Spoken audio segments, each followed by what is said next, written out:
juga membingungkan dia. Nah, itu yang mau saya tanyakan. Jadi Pak Lurah ini orang baik apa orang jahat? Nah, itu kalian nonton.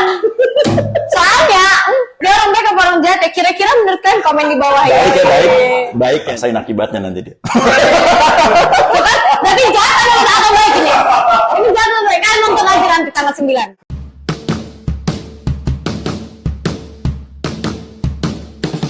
Selamat datang di Broscast. Bram Reza Rifung Ngobrol santai di di podcast. Yeay!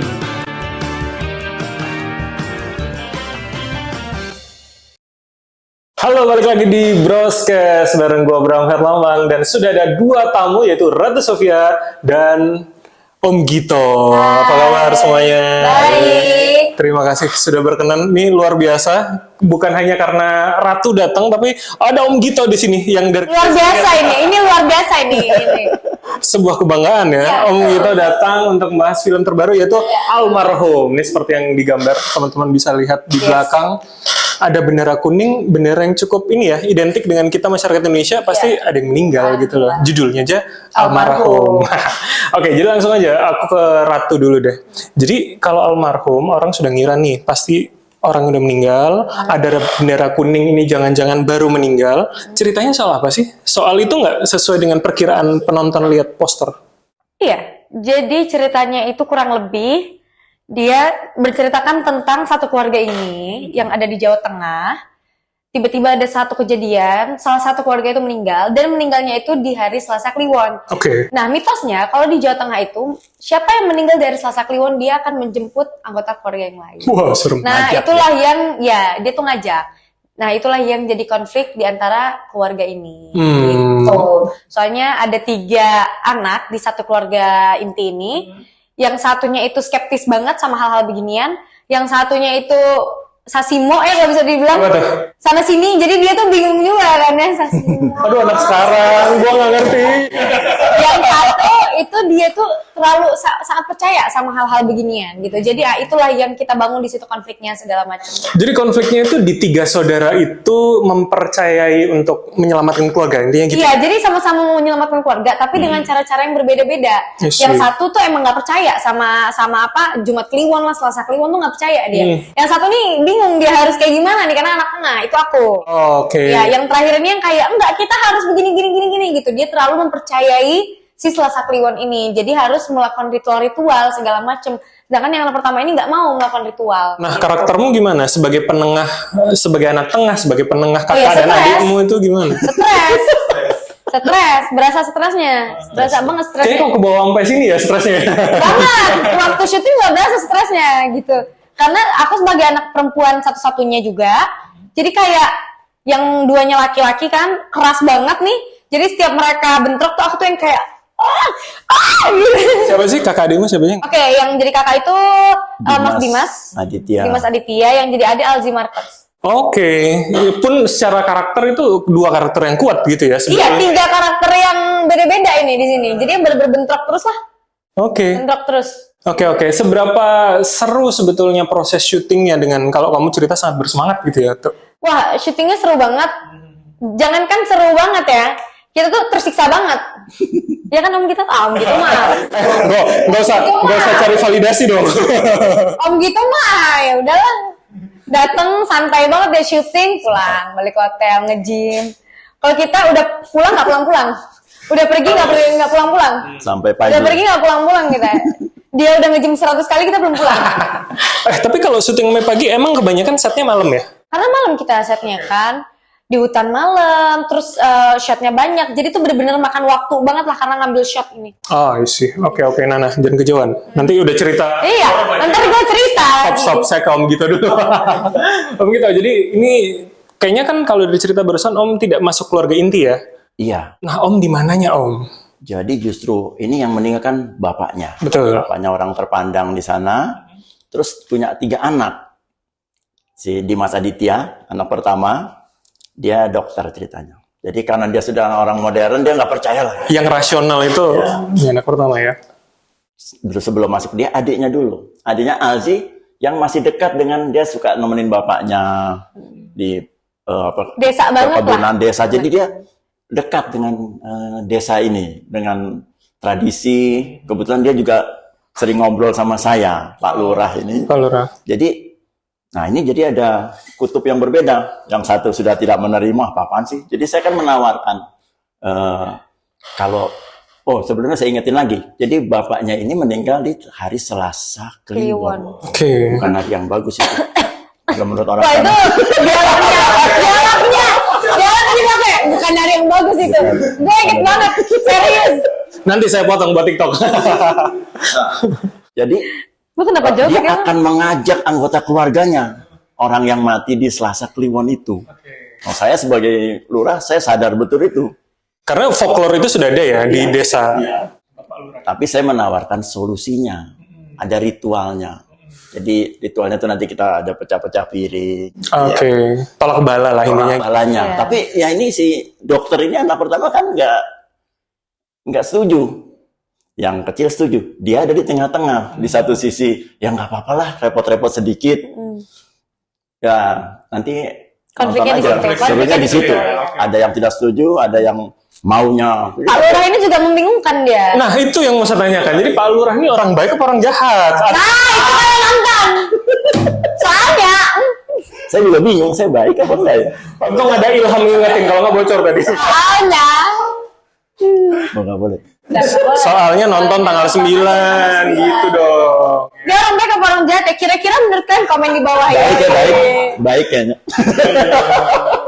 Nah Om gitu Om, jadi sebetulnya kayaknya cukup penting ya peran Om gitu loh, memberikan advice kepada anak terakhir tadi, sepertinya itu akan juga jadi konflik. Tapi seberapa padat gitu Om perannya untuk masuk dan keluar di konflik-konflik itu Om? Jadi saya kan sebagai lurah harus memastikan tradisi itu berjalan di desa itu. Jadi saya berusaha keras, bujuk-bujuk si Alzi. Kalau masuk ke Dimas ini, yang dokter ini udah susah. Karena nggak mungkin. Dia udah nggak mau. Nah, rasain akibatnya nanti dia. Berarti jahat atau baik ini? Ini jahat atau baik? Kan nonton aja nanti tanggal 9. Ngetisnya mau gimana nih? Kalau yang Plot twistnya Oh ada. ada, tahan dulu. Kalian kira perannya Om gitu lurah doang? Untuk seorang gitu masa cuman itu ya? Kalian lihat tampangnya orang baik banget, orang baik. baik kalau sebetulnya. Baik, suka olahraga, ya kan? Iya. Seberapa sulit Om untuk masuk peran itu Om? Kayaknya kan cukup, ya saya jadi nggak tahu nih definisinya peran baik apa peran jahat. Om untuk bisa masuk ke situ gimana? Sebenarnya sama aja, peran baik, peran jahat itu. Ada orang pikir peran jahat lebih susah, peran baik lebih mudah. Ya sama-sama susah, sama-sama mudah, karena bukan kita dua-duanya. Oke, tapi Om sebagai aktor yang udah berapa puluh tahun gitu ya di dunia acting gitu, untuk tantangannya itu apa sih Om? Masing-masing itu? Peran baik dan peran jahat. Peran baik dan peran jahat. Untuk secara personal seorang gitu. Itu kebanyakan masalah kebiasaan aja ya. Jadi karena orang biasa misalnya begitu dia berhasil memainkan peran baik, nanti produser, sutradara, penonton pengennya lihat dia baik terus. Oh, image ya. Iya. Jadi sebetulnya orang yang peran jahat kalau sekali-sekali dicobain peran baik mungkin bagus. Begitu pula sebaliknya. Jadi harus dicoba. Semua itu emang harus dicoba. Betul. Kan cobaan harus dicobain. Cobain harus dicobain. Rasain loh. Oke. Aku masuk di soal ini ya kalau gitu, teman-teman. Apa namanya? Seberapa, kalau tadi udah cerita Ratu katanya malam, seberapa sebenarnya tempatnya juga semenyeramkan apa yang di poster sih, setnya Creepy itu? sih, creepy karena itu juga tempat peninggalan zaman Belanda ya. Ya. Dan Belanda ya Om. Kita syuting di bekas pabrik gula, yang dari ya zaman kan. Belanda. Nah itu tuh emang udah lama banget ditinggalin dan nggak pernah ada yang tinggal lagi di situ. Jadi benar-benar creepy banget. Ada pohon beringin besar di beringinnya depan rumahnya gede. dia. Terus ada ada apa namanya tuh kereta api. Lokomotif. Iya.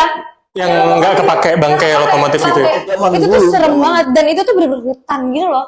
Isi. Rumah ada Itu rumah di beberapa rumah. Klaten itu. Iya, dan daerah rumahnya itu Gondang jujur namanya. serem banget. Rumahnya jujur Itu serem makanya banget. orang situ juga kalau malam-malam nggak berani ke situ. Nggak berani. Kita main di situ. Kita main di situ. Nantangin. Oke, pertanyaannya berarti ada yang kesurupan nggak? Nah, ada yang kesurupan tapi bukan di situ. Oh iya? Bukan di situ. Malah tempat Kesurupannya lain? kita di set lain itu set kuburan. set kuburan yang benar-benar kuburan ya, dan itu tuh kita pakai kuburannya tuh juga kuburan peninggalan gitu loh, yang kayak kuburan orang meninggal 1945, 1900 kayak gitu. Iya, dia apa? Imogiri ya. 1800. Nggak usah dijelasin. Oke, kita lanjut. Zaman dulu banget ya, Imogiri namanya, nama lokasinya. Itu Seserem itu.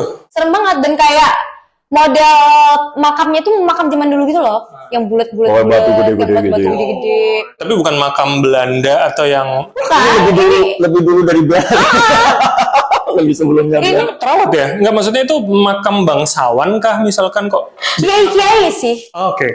Kiai-kiai gitu, apa namanya, Ya, tokoh-tokoh ada masyarakat macam-macam sih kali ya. Mungkin ada juga iya. bangsawan. Dan banyak kuburan bayinya ya. Baik. Jadi kayak keluarga ya, misalnya di keluarga A di sini ada berapa keturunan ya. Beberapa daerah kan ada ini ya, penempatan. Agama di situ dicampur, by the way. Tapi kuno banget kuburannya.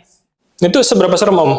Untuk karakter lurah Sri Waryudi di situ nggak sih? Kalau sendiri di situ ya mungkin serem. Kita kan rame-rame. Kita Kita ada banget. 50-70 orang. Sama krunya ya soalnya. Oke. Kalau ketinggalan sendiri udah pada pergi kayaknya serem juga. Iya. Tapi buat kalian sebagai aktor gitu ya, itu seberapa menambah apa ya cara berakting atau masuk ke dalam peran sih Om gitu dulu? Oh, kalau nyambung ke lokasi itu ya. Saya justru senang kalau kita syuting tuh di daerah, di lokasi yang real ya. Kali kuburan kita syuting di kuburan benar-benar yang udah tua ya kan. Dengan set rumah yang dari zaman Belanda itu kita lebih mudah Menyampaikan rasanya. menghayati, menghidupkan tokohnya ini. Membayangkannya kan lebih enak ya. Itu. Karena ada di lokasi yang aslinya ya. Jadi kita otomatis di kuburan itu kan kita kebawa kan suasana mistisnya. Merinding-merindingnya. Ngebantu aja, Merindingnya, ngebantu ngebantu. karakter kita ngebangun gitu lah. Membantu sekali. Membantu sekali ya. Oke. Nah, ini akan ada di 2025, 9 Januari, pembuka tahun. Apa yang menarik untuk penonton untuk akan datang ke bioskop lihat film ini? Ini ya, di orang Indonesia itu kan sering banget suka sama yang namanya film yang ada pocongnya. Iya betul. Bener atau enggak? Iya. Daripada kuntilanak, kalian lebih suka film yang ada unsur pocongnya. Oke. Ya kan? Itu poin satu, kalian harus datang. Poin kedua, kalian harus datang itu karena di sini juga kita bukan horor-hororan aja ya. Kita juga mengangkat adat istiadat Jawa Tengah. Yang mungkin banyak dari kalian, apalagi waktu itu aku aja nggak tahu, aku juga baru tahu, dari kalian nggak tahu tentang si Selasa Kliwon ini dan ritual-ritual yang harus kita lakukan kalau misalnya ada yang meninggal Selasa Kliwon. Terus ketiga, ini kita itu lokasinya no fake ya, real semua. Kuburan beneran, rumah hantu beneran. Jadi ya suasana mencekamnya tuh pasti lebih berasa gitu. Ya kalau kalian mau tes adrenalin, it's okay sih, nonton aja. Oke. Ini menarik. Pocong. Ini bisa di capture, bawahnya ada tulisan Ratu Sofia _2, mayoritas masyarakat Indonesia lebih takut sama pocong. Iya, gue setuju. Bawahnya tinggal kasih nama media. Kan emang iya kan ya, Iya, pocong, biasanya gitu, orang- karena gini, pocong itu tuh lebih relate ke kita. Kita meninggal dikafanin bagi yang muslim ya. Iya. Itu tuh serem banget cuy kalau misalnya dia gini. Bro, come on. Oh iya, tadi sebelum kita mulai ambil ngopi kita ngomong-ngomong gitu. Kita semua kan calon ya Om, calon almarhum. Calon Iya, almarhum. yang seremnya film ini tuh bukan cuma adegan-adegan yang Iya.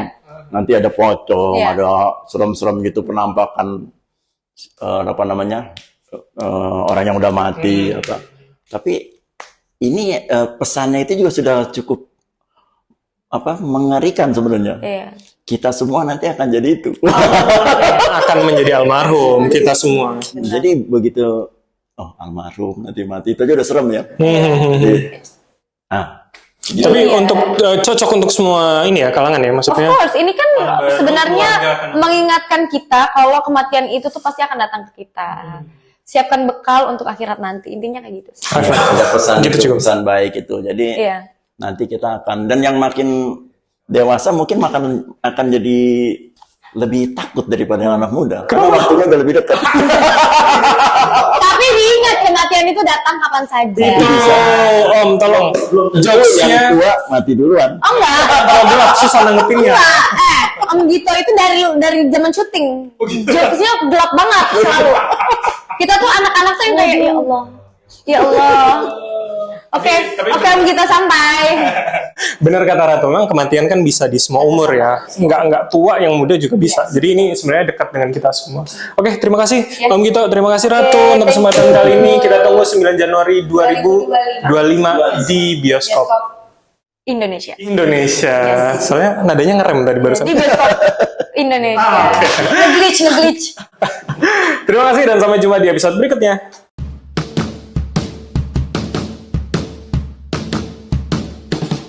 Selamat datang di Broscast. Bram Reza Rifu Ngobrol santai di di podcast. Yeay!